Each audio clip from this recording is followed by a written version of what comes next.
Hi guys, big boss വീടിനകത്ത് ഓരോരുത്തരുടെ ഫാമിലിയായിട്ട് വന്നുകൊണ്ടിരിക്കുകയാണ്. അപ്പോൾ നമ്മുടെ അക്ബറിൻ്റെ ഫാമിലി വന്നപ്പോൾ അക്ബർ കൂടുതലും അവിടെ എപ്പോഴും ഇരിക്കാനുള്ള കസേരയിൽ ഇങ്ങനെ ഇരിക്കാറാണ് ഞാൻ കണ്ടിട്ടുള്ളത്, അല്ലെങ്കിൽ ദേഷ്യപ്പെടുന്നത്. അപ്പോൾ ഉമ്മ ഒന്ന് പറയുവാണ്, മോനെ എപ്പോഴും ഇങ്ങനെ ഒരിടത്ത് തന്നെ ഇരിക്കാതെ കുറച്ചൊക്കെ നീ അങ്ങോട്ടും ഇങ്ങോട്ടും നടക്കുക എന്ന് പറഞ്ഞ് ഉമ്മ കൈ പിടിച്ചിട്ട് വാ നീ ഇരിക്കണ്ട, നീ നടക്കെന്ന് പറഞ്ഞ് കൊണ്ട് നടക്കുന്നു. പരസ്പരം അങ്ങോട്ടും ഇങ്ങോട്ടും സങ്കടം വന്ന് കരച്ചിൽ, സ്നേഹപ്രകടനമൊക്കെ നമ്മൾ കണ്ട്. ഊഞ്ഞാലിലിരുന്ന് കുറച്ച് നേരം സംസാരിക്കുന്നു.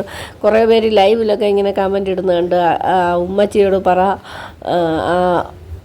അവരെ രണ്ടുപേരെ കുറച്ച് സമയം ഒരുമിച്ചിരിക്കാൻ വിടുക എന്നൊക്കെ.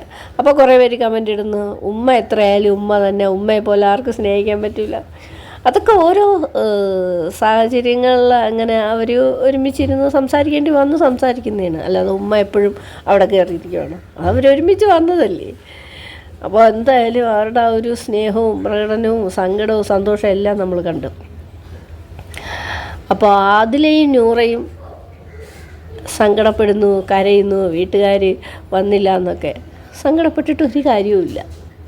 വീട്ടുകാരെയൊക്കെ വായി തോന്നുന്നതൊക്കെ വിളിച്ച് വാരി പറഞ്ഞിട്ട് എല്ലാവരുടെ ഫാമിലി വരുന്ന കാണുമ്പോൾ വെപ്രാളം പിടിച്ച് ഞങ്ങൾക്കുള്ളവരും വന്നിരുന്നു എങ്കിൽ എന്ന് ആഗ്രഹിക്കുന്നിടത്താണ് നിങ്ങൾക്ക് അവരെ ഒരുപാട് മിസ് ചെയ്യുന്നത്. അവർ വരത്തില്ല, കാരണം അവരെ അത്രത്തോളം നിങ്ങൾ സങ്കടപ്പെടുത്തിയിട്ടുണ്ട്. എന്തായാലും ഓരോരുത്തരുടെ ഫാമിലി വരുമ്പം ആ ഒരു പാട്ടൊക്കെ കേൾക്കുമ്പം ഓരോരുത്തരും ആകാംക്ഷയോടെ ചെന്ന് നിന്ന് നോക്കുക കാണുകയൊക്കെ ചെയ്യുന്നതും കുറച്ച് സമയം അവർ ഒരുമിച്ചിരിക്കുന്നതും നല്ല ഉപദേശങ്ങൾ കൊടുക്കുന്നതും ഒക്കെ ഭയങ്കര രസമുണ്ട് കാണാൻ. അക്ബറിൻ്റെ ഭാര്യ ഒറ്റൊരു കാര്യമേ പറഞ്ഞുള്ളൂ, എനിക്ക് നല്ലൊരു വിന്നറിനെ അല്ല വേണ്ടത്, എനിക്ക് നല്ലൊരു പ്ലെയറെയാണ് വേണ്ടത്. സൂപ്പറായിട്ടുണ്ട്. ഓക്കെ, വരും ദിവസങ്ങൾ ആരുടെയൊക്കെ ഫാമിലിയാണ് വരുന്നത് പോകുന്നതൊക്കെ നമുക്ക് കാണാം.